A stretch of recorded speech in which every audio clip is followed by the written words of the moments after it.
información de calidad.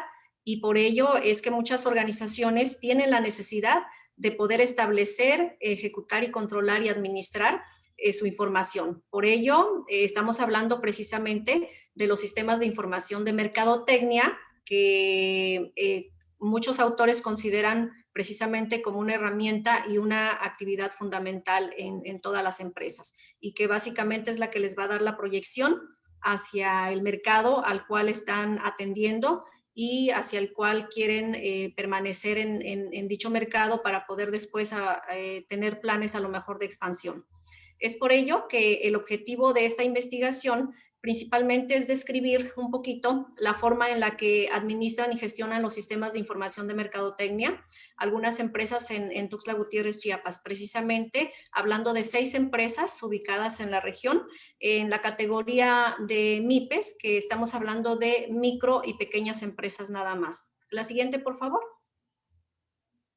Bien, en esta cuestión de fundamentar la parte teórica, algunos referentes teóricos de los cuales nos basamos, primeramente es partiendo de la importancia que tiene la mercadotecnia y retomamos algunos autores conocidos como son Fisher, Espejo y Monferrer, entre muchos otros que también hablan sobre esta importancia de la mercadotecnia, considerándola también como un área vital e importante a la par de cualquier otra área que tenga la organización. Sin embargo, es el área que le va a poder permitir esa proyección en el mercado en el cual está operando dichas empresas. Y bueno, también por otro lado, pues estamos partiendo también de lo que es el concepto importante y básico del sistema y de los sistemas de información. Y para ello retomamos algunos autores como Reyes, Hernández y Rodríguez, La Piedra, DPC y Giral, entre algunos otros también muy importantes. Y bueno, pues también finalmente aterrizando en el concepto principal de esta investigación, que son los sistemas de información de mercadotecnia. Y pues aquí retomamos los modelos que nos presentan Muñiz, Kotler y Armstrong, que son de los autores que manejamos para efectos de poder entender la estructura de un sistema de información de mercadotecnia, sus elementos y sus componentes. Partiendo de todo esto también, pues establecimos la vitrina metodológica bajo un enfoque de un estudio cuantitativo con un alcance exploratorio y descriptivo, con la técnica basada en el cuestionario y principalmente también, como decíamos, una muestra, pequeñísima muestra de 6 empresas pymes. Adelante, por favor. De los resultados más generales o apremiantes que podemos nosotros presentar, primeramente, cómo estuvo constituida esta pequeña muestra.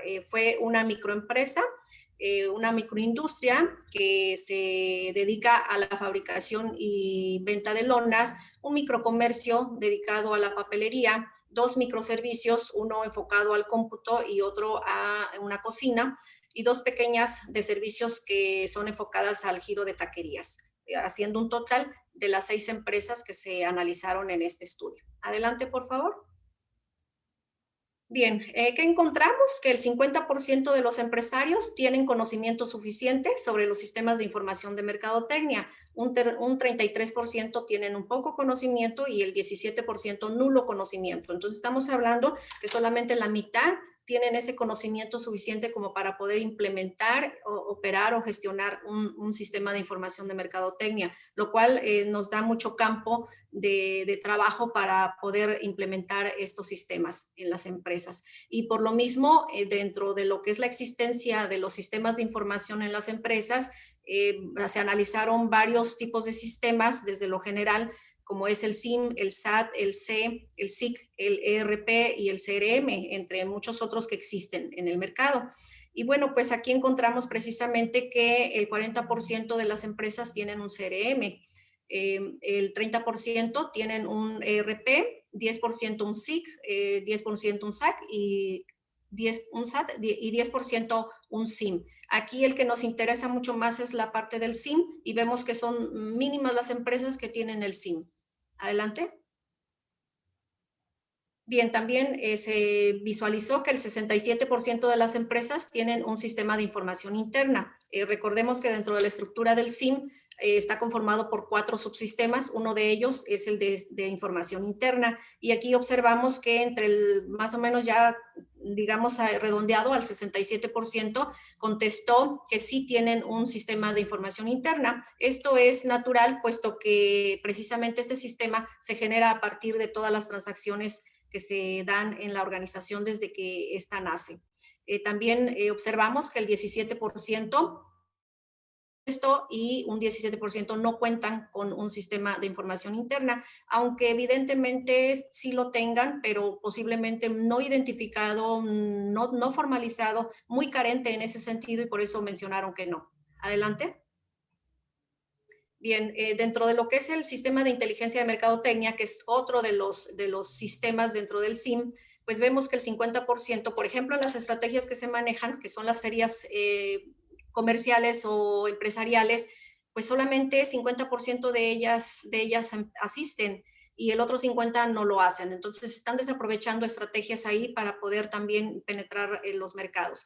De esos 50% que sí asisten a las ferias, pues el principal objetivo es exponer sus productos. El 100% de ellas lo hacen para ello, pero vemos que las ferias no solo son para exponer los productos, sino también para captar otros contactos, hacer contactos con otras empresas o captar nuevos clientes y bueno, pues también ver la competencia cómo está trabajando. Y en ese sentido, en el monitoreo de competidores, observamos que el 50% de las empresas pues hacen poco monitoreo de los competidores. El 17% lo hacen de manera suficiente, solamente un 17% lo hacen con mucha frecuencia, podríamos decir, y el 16% pues no hacen ese monitoreo de competidores. Adelante.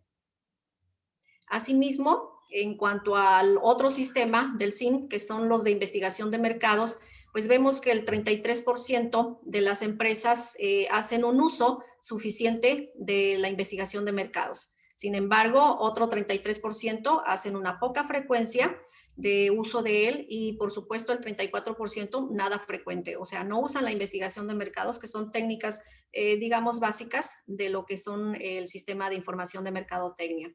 Asimismo, otra técnica que es muy utilizada bueno, en el caso, por ejemplo, de muchas empresas, es el mystery shopper o el comprador misterioso en el español. Y bueno, pues aquí vemos que en el uso de esta estrategia, el 40% dice que estrategia, pues no hacen estrategia y solamente el 20% hacen un uso suficiente de esta estrategia. Están desperdiciando pues precisamente estas herramientas que nos ofrece pues Tecnia. Adelante.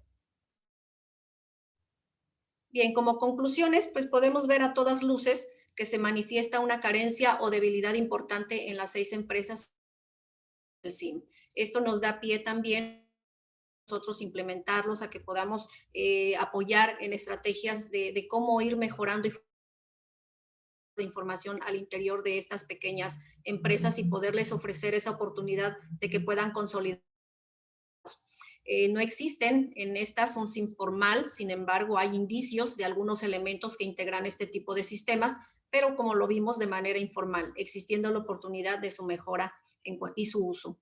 Y pues obviamente en cuanto a los subsistemas de información, se encontró indicios de 3 de ellos, que son los subsistemas de información interna, de inteligencia comercial y de investigación de mercados. Y obviamente en cuanto al sistema analítico de mercadotecnia no se cuenta con ellos y no se aplica ninguna estrategia alguna. Entonces estas son de las conclusiones mucho más relevantes, sabemos, y siempre hemos trabajado bajo la premisa de que hay muchas carencias y debilidades en lo que son las MIPYMES y en este micro y pequeñas empresas. Las medianas y grandes empresas sabemos que ya por su dimensión cuentan con mucho más tecnología, mucho más sistemas más avanzados, pues para poder monitorear sus mercados, para poder estar presentes y ejercer diversas estrategias que les permita pues esta consolidación que esperan. Muchas gracias, eso fue todo. Muchísimas gracias, doctora Dora del Carmen. Bastante interesante también esta investigación de estas 6 empresas y el manejo de los sistemas de información. Y gracias por el tiempo, porque sí fue bastante puntual. Queremos saber si ya se encuentra por aquí la ponencia Estrategias Económicas del Grupo Familiar Palacio de Hierro, a cargo de la doctora Beatriz Pérez Sánchez y doctor Armando Mayo Castro, de la Universidad Juárez Autónoma de Tabasco. Presente, aquí estamos. Le damos paso, doctora. Adelante. Mucho gusto. Siguiente, por favor. Siguiente. Bueno, nuestra ponencia, las estrategias económicas del grupo familiar El Palacio de Hierro, está inscrito en una de las 34 empresas de una muestra de un estudio más amplio que se llama Sector Servicios, Grandes Cadenas Comerciales, Tiendas de Autoservicio, Departamentales y Especializadas.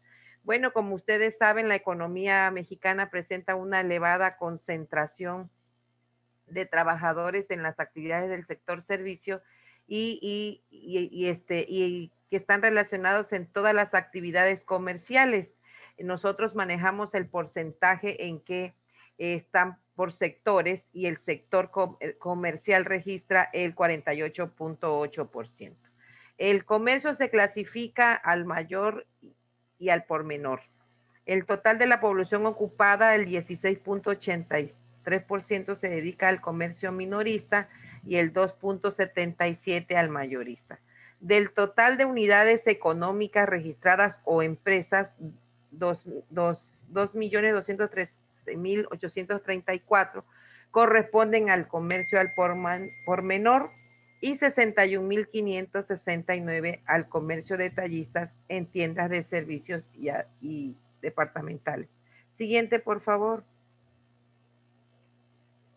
La Asociación Nacional de Tiendas de Autoservicios y Departamentales, la ANTAD, registra la participación del 15.2% y 3% en el PIB nacional, con ventas estimadas en el 40.9%. Y sobre todo que en esta temporada de pandemia y de COVID, las tiendas de autoservicios son las únicas las que no se vieron tan afectadas como se vieron afectadas otras unidades comerciales. Siguiente, por favor. Bueno, en busca de un marco teórico para llevar a cabo esta investigación, nosotros tomamos como punto de partida el estudio de los grupos empresariales en México que cobraron relevancia en los años 70 del siglo XX bajo la perspectiva industrial, pero que también se extendió al sector comercial, y estamos hablando, ¿verdad?, de una época en evolución de un capitalismo tardío donde México se integró a la economía mundial de manera tardía. Entonces, las empresas, para poder enfrentar la competencia y para poder integrarse al comercio mundial, se establecieron y se organizaron en grupos económicos, también como una medida de buscar un apoyo económico a la búsqueda de capital, y se integraron diversas familias que integraron las empresas. Yo sé que en todos los estudios que ustedes han presentado están hablando precisamente de la empresa familiar, solo que en el tipo de este tipo de empresas, de grandes empresas, son empresas familiares, pero que surgieron siendo grandes.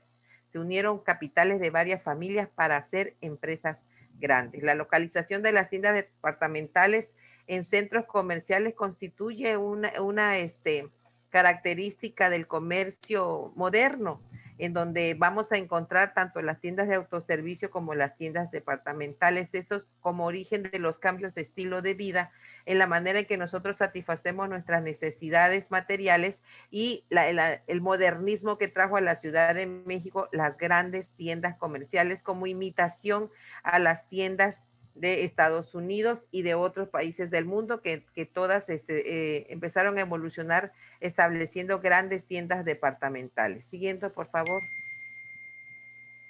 Entonces, para considerar a la gran empresa, tenemos que considerar que fue una evolución, las tenemos desde finales del siglo XIX, empezamos a tener la primera gran tienda, pues fue precisamente esta tienda. ¿Por qué es familiar una gran empresa? Porque yo vengo escuchando que una pequeña empresa, un pequeño café, bueno, esta es una gran empresa y es familiar porque los que dieron origen a esta empresa, que es un grupo de franceses asentados en México, 72 años tuvieron la empresa, pero era una empresa familiar. Después la vendieron a otra gran familia, que es la familia Baileres, que son los dueños del grupo Val. Este grupo, ¿verdad?, adquirió el Palacio de Hierro, compró a los dueños de la empresa familiar anterior de los franceses, compró en 1966 al Palacio de Hierro. Siguiente, por favor. Entonces, bueno, ahí tenemos ejemplos en mi diapositiva de por qué es una empresa familiar, porque distintos hijos manejan dentro del grupo económico distintas empresas. El grupo económico es un conjunto de empresas organizadas, relacionadas, y es una forma de un gran capital de diversificar sus inversiones.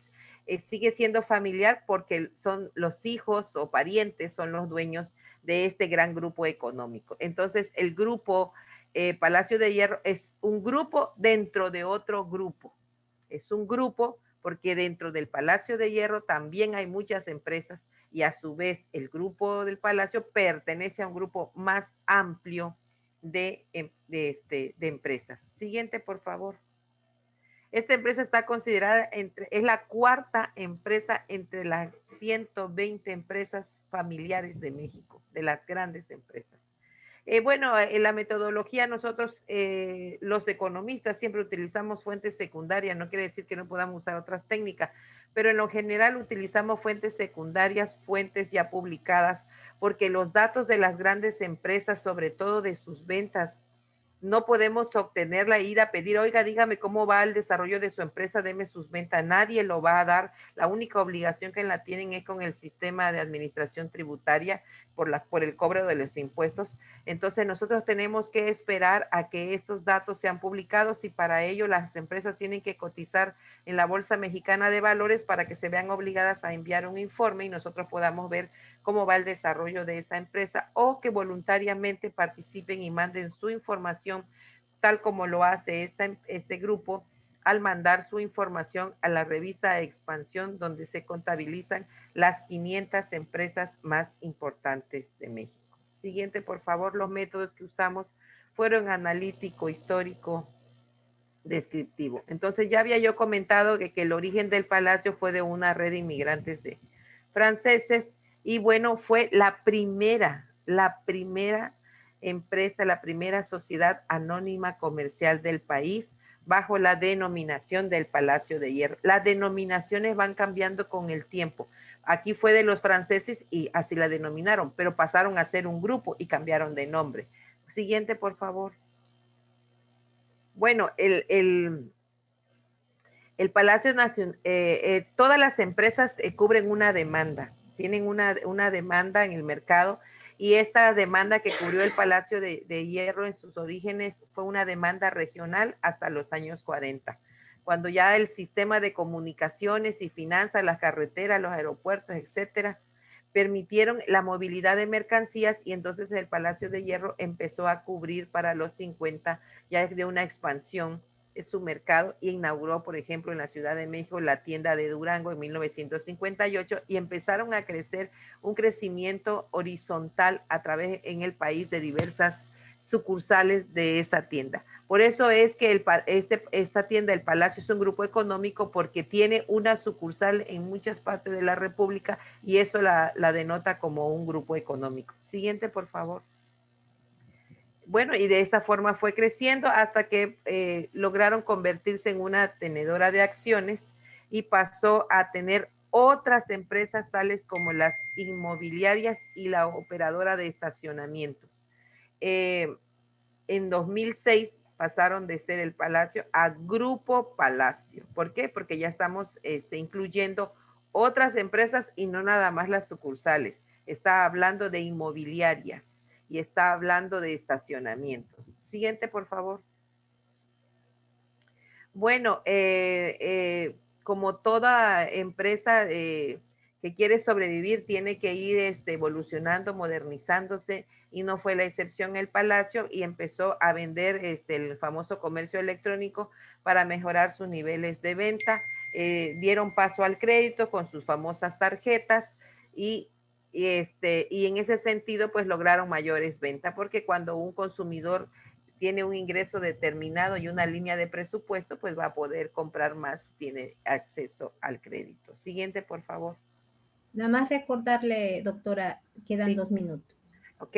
Bueno, la idea del grupo, que es muy importante para mi investigación, demostrar que es un grupo, pues aquí tiene que como grupo tiene una división comercial y todas las que están aquí son sus empresas, tiene una división inmobiliaria. Mire cuántas empresas tiene, eso quiere decir que es un grupo económico. Siguiente, por favor.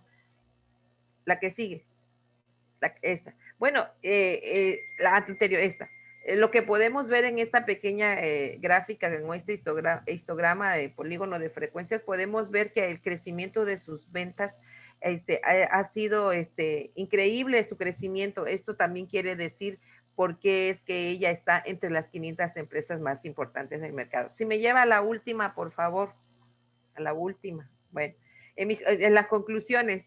En las conclusiones, bueno, como se trata en esta investigación de decir cuáles son las estrategias para que esté consolidada en el mercado y cuáles son las estrategias para que siga en el mercado de manera exitosa y detente un poder económico. Bueno, primero vimos que tiene una diversificación de productos, marcas propias, exclusivas, un crecimiento horizontal en el territorio nacional, la acumulación de capital que le permite crecer y instalar nuevas empresas, la búsqueda de financiamiento a través de cotizar en la bolsa y integrarse a otro grupo económico como el Grupo Val, las propias sinergias dentro del Grupo Val, alianzas comerciales que hace con sus proveedores, desinversiones cuando una empresa no funciona, el uso de tecnología en las ventas, el crédito a través de su propia tarjeta de crédito. Y bueno, y la creciente estructura corporativa permite afirmar que es un grupo económico y que tiene toda la base material para seguir creciendo. En ese sentido, podríamos decir que esta es una empresa, ¿verdad?, que puede dar servicio y ofrece mercancías a los consumidores de clase media, media alta y alta. Eso sería todo. Muchas gracias. Muchísimas gracias, doctora Beatriz. Le agradecemos su participación.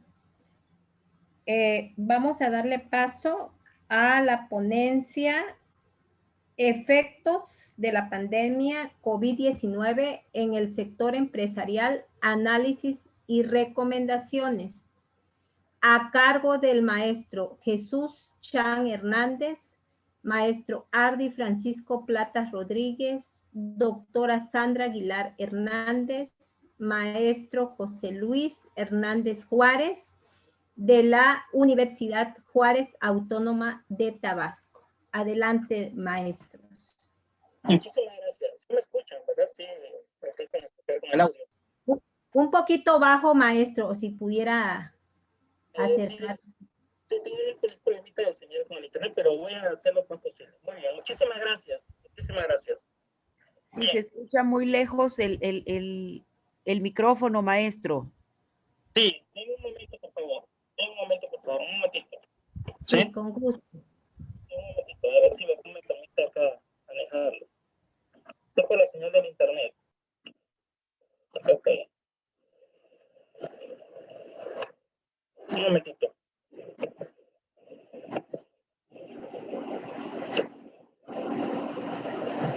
Ok.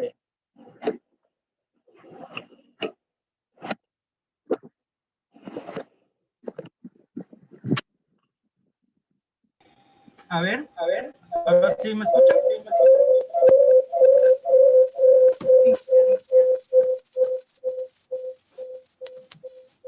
Con mucho ruido, maestro. Debe tener dos equipos juntos, por eso se... Sí, ahorita lo estoy cerrando el otro, precisamente por ello. Un momentito.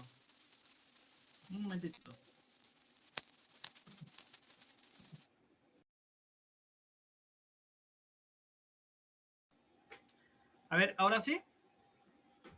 Sí, ahora sí se escucha más Perfecto. claro. Gracias. Una disculpa de antemano, una disculpa. Adelante, maestro. Ok, bien, vamos entonces con lo que se refiere en esta situación de la ponencia, efectos de la pandemia COVID-19 en el sector empresarial. Muchísimas gracias nuevamente al comité organizador. Pasamos a la siguiente para no detenernos.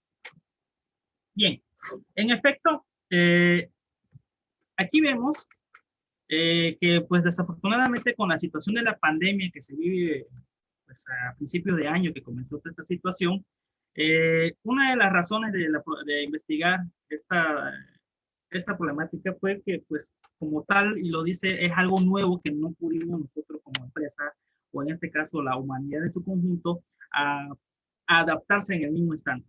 Sin embargo, las consecuencias han sido latentes y siguen estando presentes, a pesar de que pues hubo un momento en la baja en los picos de los contagios y ahorita en una zona de Europa, por ejemplo, se está incrementando esta situación. Entonces, esto conlleva a que los efectos, uno de los sectores más, digamos, dañados por la situación de los confinamientos y las restricciones de movilidad, fueron las empresas. Y en específico, las micro, pequeñas y medianas empresas son las más afectadas, que de por sí ya tienen problemas estructurales y de organización, y que añadiendo este punto de la cuestión sanitaria, más les complica su existencia. Una siguiente, por favor.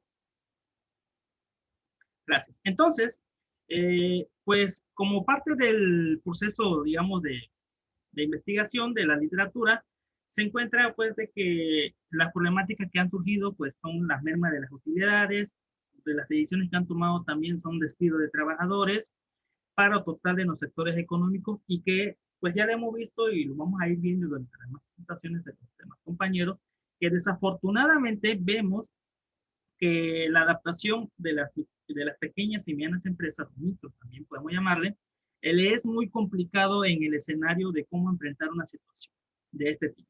La adaptación es uno de los factores que influyen, y el manejo de sus recursos y capacidades es lo que también determina que la problemática, a pesar de que puede ser que sea, digamos, subjetiva para algunos, para este tipo de sector empresarial y en las empresas familiares suele ocurrir. Entonces, vemos aquí que gran parte de las empresas a nivel mundial no logran sostenerse, y lo que desafortunadamente lo lleva a un limbo, ¿sí?, de no lograr los objetivos específicos. Entonces, la preocupación de una pronta recuperación económica, tal como nos lo dice aquí, se agrava en el sentido de que el mundo entero entrará en una profunda recesión, tales como en escenarios que ya se vieron en 1929 o en el año 2008 que ocurrió en Estados Unidos. La siguiente, por favor. Gracias. Dentro de los objetivos tenemos, bueno, que era analizar los efectos a corto, mediano y largo plazo de la pandemia de la COVID-19 en las empresas. Siguiente. El estudio fue de tipo observacional documental. Como ya mencioné, analizar los efectos a corto, mediano y largo plazo de la pandemia de la COVID-19 en las empresas, ya de manera general, con un tipo de enfoque cualitativo, y se realizó una recopilación de las empresas que han sido afectadas a causa de la pandemia a nivel mundial. Siguiente, por favor. Gracias. Entonces, ¿qué fue lo que encontramos durante esta revisión, digamos, documental? Que de por sí ya habían algunas empresas que tenían problemas, ¿sí?, estructurales, financieros, pero que esta situación agudiza, ¿sí?, su operatividad. Y no nada más, le digo, centrarme en la parte de la micro, pequeña y mediana empresa, sino que el daño es a todo tipo de empresa, grande, pequeño y mediano, ¿sí? Aquí mostramos algunos ejemplos. Por ejemplo, valga la expresión, Interjet, que ha tenido dificultades financieras y laborales ante la pandemia, y que últimamente ha tenido otro problema como tal de embargo por parte del gobierno, y que la restricción de movilidad de pasajeros ha llevado al despido de trabajadores y a una reestructuración de la misma compañía. Mencionamos aquí también el nombre de otra empresa, de un grupo corporativo, Omex y Urbi, que igual son de empresas dedicadas a sector de servicio, y que la crisis sanitaria los obligó a determinar medidas extremas, tal como lo menciona aquí, en la cuestión de inmobiliarias. Sus pasivos se incrementaron precisamente por no tener movimiento de capital. Grupo Posadas, ya sabemos que es del sector hotelero, también fue uno de los sectores más importantes dañados precisamente por la situación de la restricción sanitaria, y que junto con el turismo ha sido uno de los, digamos, pilares de la economía más dañados con el efecto de la pandemia. Banco FANSA, vimos algunos ejemplos de situaciones financieras de empresas. Banco FANSA, a pesar de que no fue tanto el impacto por el coronavirus, pero ya traía un historial precisamente de créditos relacionados a los atrasos de pago, precisamente porque las personas que tenían el crédito no podían pagar porque habían sido despedidos de su trabajo por la situación de la pandemia o no tenían ingresos. Al final de cuentas fue un daño de manera indirecta también.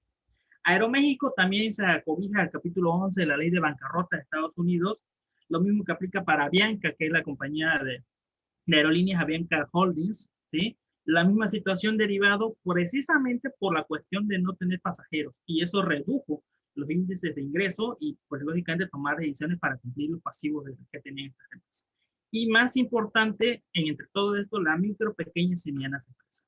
Estas tuvieron el 95% de estas empresas, que son las que regulan el país, o mantienen la economía del país, 58 de 100 han sufrido deterioro en sus ventas, de las cuales 55, ¿sí?, de estas 100 han mermado sus ingresos derivados precisamente de la falta de capacidad de ingresos porque no han podido comercializar por efectos de la pandemia. Siguiente. Gracias. Entonces, bajo este análisis documental de la complejidad de la situación que estamos viviendo hoy en día, algunas cámaras empresariales emiten algunas recomendaciones. Y aquí se menciona, por ejemplo, la CONCAMIN, ¿sí?, impulsa o menciona, perdón, que se debe impulsar el famoso hecho en México, ¿sí?, que se debe obtener financiamiento para estas empresas de la parte de la banca de desarrollo, proveedores que garanticen los insumos, alinear los sectores empresariales a como debe de ser y promover una política industrial de América del Norte. La siguiente, por favor. Gracias.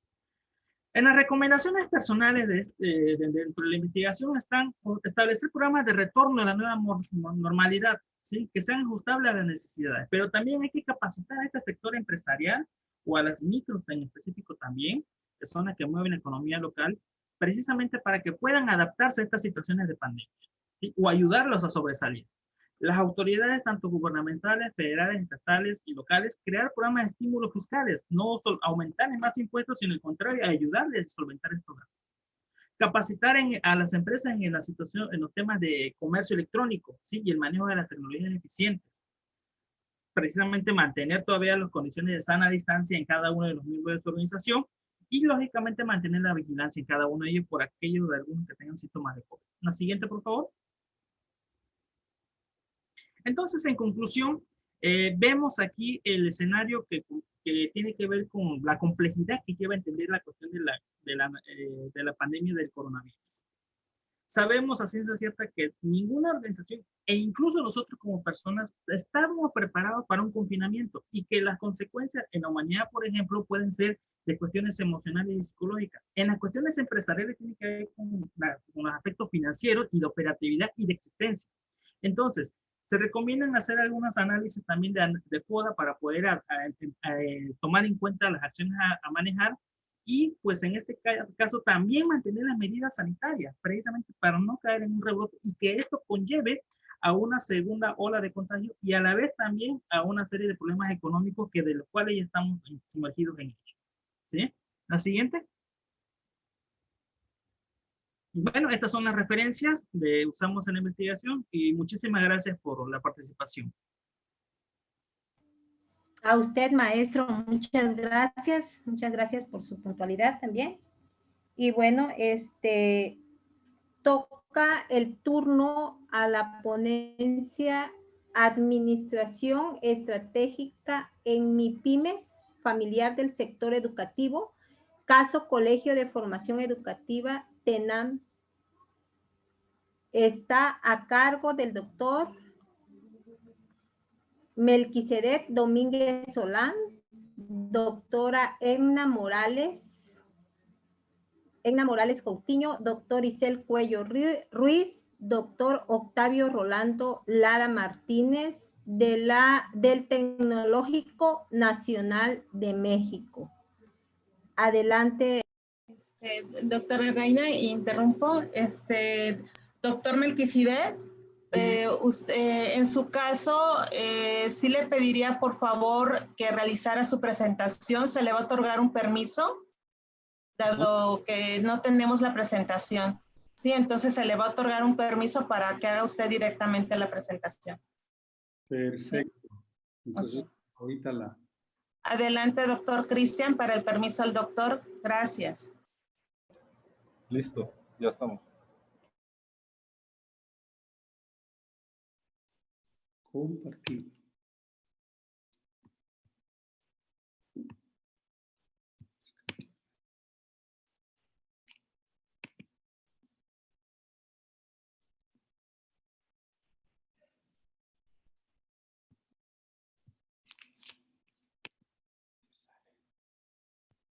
nos pudimos dar cuenta de esta relevancia que tienen las MIPYMES, y no solamente en México, ¿verdad?, sino en Estados Unidos, en Europa, en Japón, en todos estos espacios, y una significación tremenda que hay en la participación de la generación del Producto Interno Bruto, de la generación de empleos. Entonces, voy a obviar un poco este antecedente, porque desde luego me gustaría pasar a la siguiente, que tiene que ver con, perdón, ya me pasé, con cómo lo vemos nosotros. Por ejemplo, en el trabajo que se efectúa en el Colegio TENAM, nosotros vemos un escaso crecimiento o un bajo crecimiento, y se empieza a buscar identificar las características que tienen que ver con este bajo crecimiento. Entonces, buscamos nosotros, más allá de cuántos estudiantes tienen, por qué no crece su matrícula, hacerlo de cuáles son las causas que están generando este limitado crecimiento. Y pensando en el método, bueno, hay una perspectiva epistemológica que nos permite entender o buscar entender que como sociedades hemos construido este tipo de bienes y servicios, como lo es en la parte del acompañamiento formativo, la educación en todos sus niveles. Entonces, nosotros mismos hemos ido generando estas interacciones, y si no conocemos esto, si no sabemos en dónde estamos parados, como una MIPYME del sector educativo que está iniciando en sus 5 o 6 años que tiene de haber iniciado, no vamos a poder a través de esto generar un proceso investigativo que nos dé esas causas para poder entenderlas y superarlas. Desde la perspectiva teórica en la que nosotros lo vemos, bueno, usamos un elemento más de interpretar estos fenómenos con las constantes aperturas y cierres de las MIPYMES en todos los ámbitos, ¿no? De repente volteamos a ver a nuestra ciudad de Tuxtla Gutiérrez, los que estamos en Chiapas, y vemos cómo muchas empresas nacen y mueren de manera muy dinámica. Este es un fenómeno que es constante en todas. Específicamente hemos visto nosotros algunas del sector educativo que tuvieron cierto auge y desaparecieron, ¿no? Y se quedan más de aquellos pequeños, los grandes consorcios educativos, ¿no? Entonces, la idea de esto es que a partir de los métodos que nosotros podamos aplicar, podamos entender estos fenómenos y ver quién los ve y cómo los podemos entender. Entender desde un ámbito, no solamente la administración en el interior de un plantel educativo, sino la relación de ese colegio, de este plantel, con todo el entorno en el que convive o en el que compite por ese mercado que está requiriendo una formación profesional. Entonces, esto tiene que ver con un método fenomenológico, podríamos decir, y también en buscar entender a todas las MIPYMES, pues vamos aplicando esta teoría fundamentada que nos permite ir identificando estos comportamientos de las MIPYMES prácticamente en un entorno global, pero también su gran aporte y por qué sí debe de ocuparnos el hecho de trabajar con ellas, de investigar de ellas y de conocer de ellas.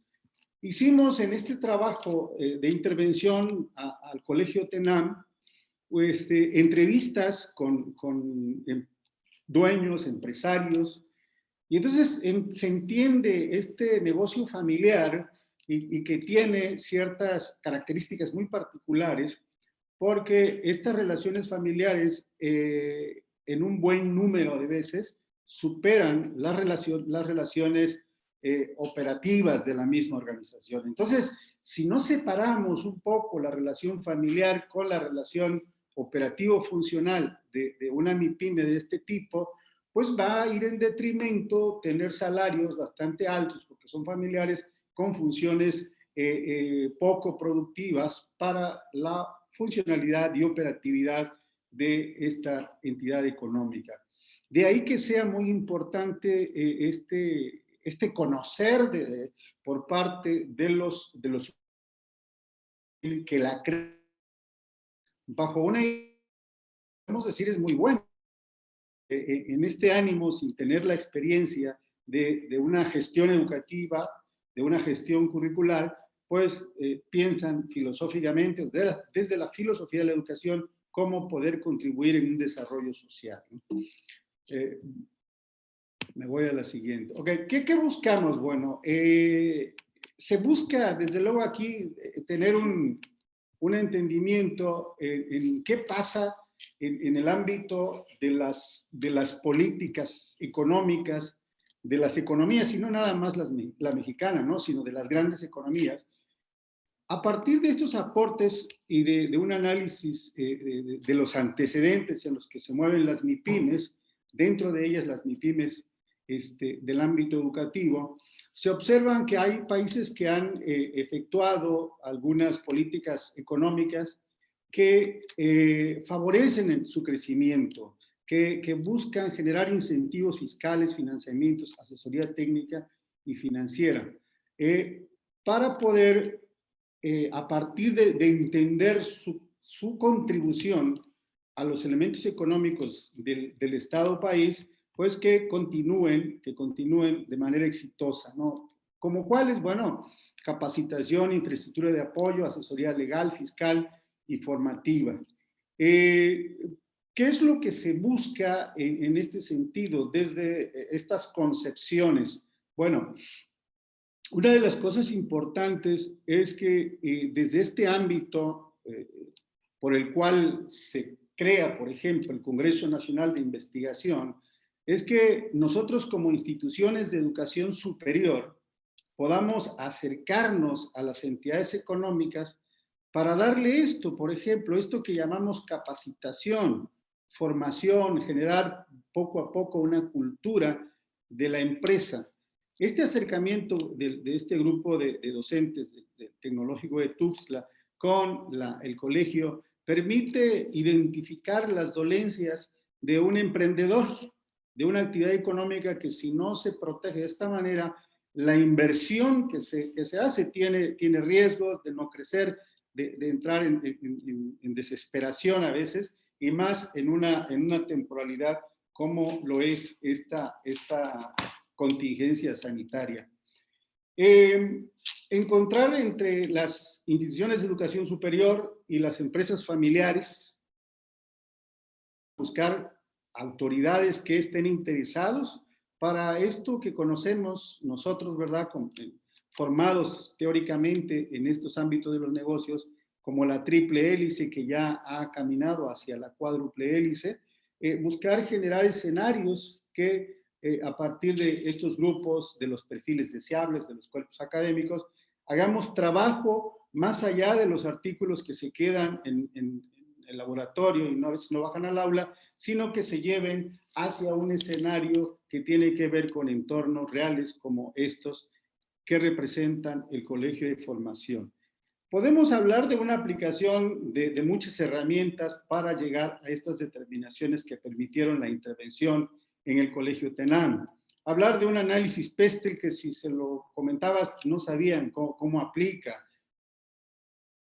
Es el análisis FODA que permitía ubicar ciertos de los productos que ofrecen sus productos clasificados BCG, por ejemplo, o un Balance Scorecard que nos va a permitir entender y entendernos como una pequeña empresa con su mercado local.